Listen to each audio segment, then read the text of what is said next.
Hey, this is Adam, and in this video we're going to be installing a sprinkler timer. This one was sent to me by Rainbird. They wanted us to take a look at it and review it. This is the ST8 series. Now they make an ST8i or an ST8o. This is the O, and that stands for outdoor. So this can be installed indoor or outdoor. The I is just to be installed indoors, like in your garage. You can see here it has this Wi-Fi logo. Now this is what they call a smart timer or a Wi-Fi timer. And I would bet most people still aren't very familiar with how these work and the benefits that you get with a smart timer. So let me take a second and explain it. The timer that most people have installed on their homes, the only way to control it is by opening the cover and pushing the buttons. That's it. What this does is it has all those controls inside the cover, but also you can control it through your phone or tablet. And actually it's a lot easier to program your timer on your phone anyway, so you'll find it to be very nice. Another benefit is that you can be out of town and still change the settings on your timer. Plus it has some more features like notifications that can communicate back to you different information, and I'll show you that later. Now, before we install the new timer, we're going to check the signal strength to make sure that the timer can communicate with the router inside the house. And you can do this by looking at your cell phone. So take your cell phone out, check the signal bars. As long as it's hooked up to Wi-Fi, you should see these bars here. Now, if you only see one, it's not strong enough. You need at least two for this to work. But if yours is weak, you want to move closer to your router. Before you unplug your old timer and remove the wires, take some photos of them, because it really helps when you're installing them on the new timer. So a quick note about the wiring, and I've discussed this in another sprinkler video, but the COM wire is the common wire to all the valves. And so it's usually white, but in this case I have two white and a green. So I want to make note of that and make sure I hook those up to the COM port in the new timer. Mounting is really easy. It's just a keyhole slot on the top. That just slips over a screw there.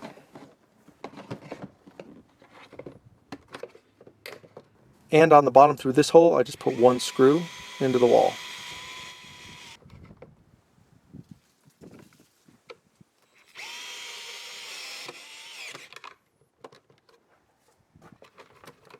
Next, I'm inserting the wires through the bottom, and there's a hole at the bottom that's the exact diameter of a PVC sprinkler pipe. So now let's take a closer look at these terminals, and we'll start all the way at the left. So you see these two red wires going into the 24 volts AC. That's already hooked up. You don't need to worry about those. The sens is the sensor. That's a jumper wire. So if you have a range sensor, you can wire that up there. So you would take that yellow wire out and hook up the two leads into there. The C is the common terminal. So in my case, it's the two white wires and the one green is going to go all hooked up in here. Now the M is for either a master valve or a pump. Some sprinklers need a pump to get going. Others need to be turned on through the master valve before the other valves get water. And most times you don't run into this, but if you have one on your old system, this is where you would hook up that terminal. And last, the 1, 2, 3, 4, 5, 6, 7, 8, that's the 8 valves or the 8 zones that it can control. And you would just put them in the same order that you removed them from your last sprinkler timer. So to hook up the wires, you don't remove this screw all the way, you just do it a little bit, and that will allow you to slip the wire under that metal piece, and then you can tighten it. So I'm hooking up my 3 COM wires, and then all the other stations. Any extra wires that you have that are not hooked up, tuck them away, don't cut them off. You might want to use them in the future. Underneath this cover, let's take a look. Now if you need to hardwire this, either through your house or something, you can access it in there. But I don't have to worry about that. They already installed a plug, and I can just plug this into the wall. After you insert the batteries, you can take a look at this Wi-Fi transmitter. You want to see that it's blinking just like this, red and green. Then put on the cover and close it. You don't have to push any of the buttons. We'll just jump to the phone from here. Okay, taking a look at the Rainbird app. And I do want it to send me notifications. That way it can tell me if there's a problem with the sprinklers or a frost warning, things like that. Accept the terms. And then I add a controller. So it says go double check and make sure it's red and green, which it was. Now if there is a part in this process that's going to trip you up, it would probably be this one. So let me show you what you have to do. It wants you to change the settings on your phone to connect directly to the Rainbird timer and not your router in your house, okay? See, I got an error here. So I need to go to the settings. I'm going to go to Wi-Fi, and instead of my home network, I'm going to click Rainbird. It's going to connect directly to that.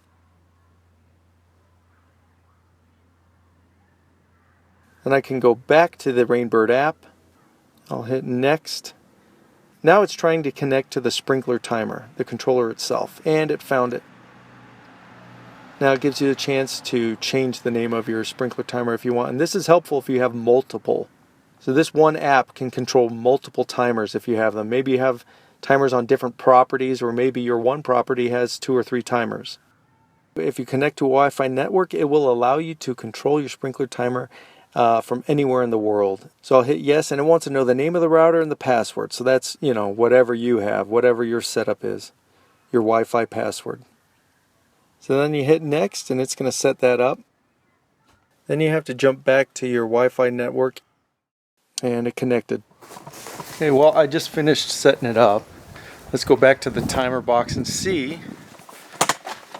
if this controller has all the settings. Look at that. So I didn't have to set the date or the time, anything on here, which is nice. So it looks like you don't have to program any of these buttons, which is good, because you could just sit in your house or wherever on your phone or tablet or whatever and program all this. Nobody likes standing out here pushing buttons, so that's good. I am going to spend a little while getting used to the application, the app, and then I will let you guys know what I think about it. So we'll be back in a minute.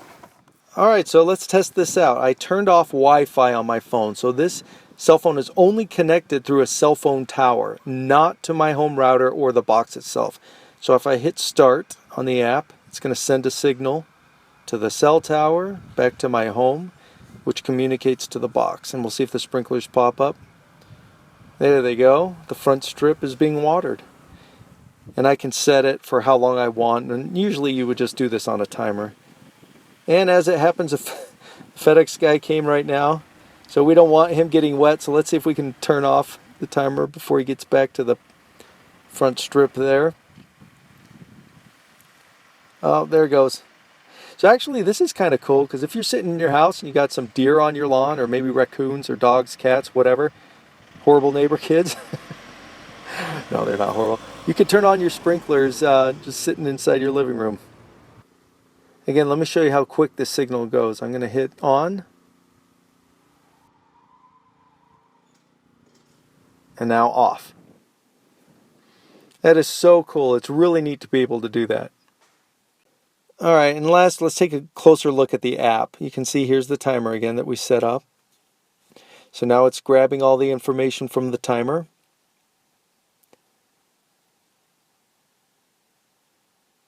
Alright, and so what I like here is, instead of just remembering what's zone 1, what's zone 2, you know how you can never remember what zone waters what? Well, it allows you to put a picture on each one. Check this out. You just take a photo of the spot it's going to water, and that's so helpful, because nobody's going to remember that. If you click this tab, it shows you the weather for the next few days. This tab is the signal strength. This tab is for the rain sensor. If you have one installed, this allows you to bypass it if you want. I don't have one installed, so we'll put bypass. This is cool. This is the seasonal adjust. Very helpful. This tab will allow you to delay watering for up to 2 weeks. So you can just slide it with how many days you want it to stop watering. And once that time has passed, it will resume its regular program. Down here are the notifications and settings. Now check this out. This one's really neat, I thought. Shortened solenoid detected. The valves that let the water go to the sprinkler heads are solenoids, and those can go bad after a while. So this timer will detect when you have a bad one, and if you have your notifications set up, it will tell you, hey, there's a problem with this valve. Usually your sprinklers run in the middle of the night or early morning. You don't actually see them, so you only find out about a bad valve when your lawn is dead in a certain spot. So that's really cool. So after using it for about a day now, I can say that I do like that it was very easy to install and it worked the first time. Also, I like that when I pushed the button on the phone, it quickly went to the timer and the sprinklers came up. So if I'm out working on the yard and I want to turn them on and off to fix a sprinkler head, I can do that really quick. I don't have to wait a long time. I do like that when I was setting up the timer. I didn't actually have to push any of the buttons on the physical box itself. I could program everything from the phone. So that was nice. And I do like that it's a good brand. They're going to be around for a long time because they already have been. They're not going anywhere. So any updates on the app, they're going to keep it updated, you know. So when there's suggestions from customers, I assume they're going to listen to those and modify and change it. Speaking of which, there is one thing I would change or actually add to the app. There's a Water Now feature on the main box itself. I would like that on the app so that I could run all stations with just one button. As it is now, you have to select the stations you want and do them individually. So not a big deal. Maybe they'll change that in the future, but I do like this timer box. It worked out great. So thanks, Rainbird. If you have any questions, you guys, you can send them to me. I'll do my best to answer. And I'll update also the contest that you might have seen the previous video. Rainbird is doing a giveaway, and there's actually more than one winner. So I'll put all the information to that in the video description. You have till the 22nd of this month if you want to enter. It's actually easier. You don't have to tweet. You can just do it all online. So check out the video description if you want to win something from Rainbird. It's some pretty good prizes. And that'll be it for this video. Take care, guys. I'll see you next time.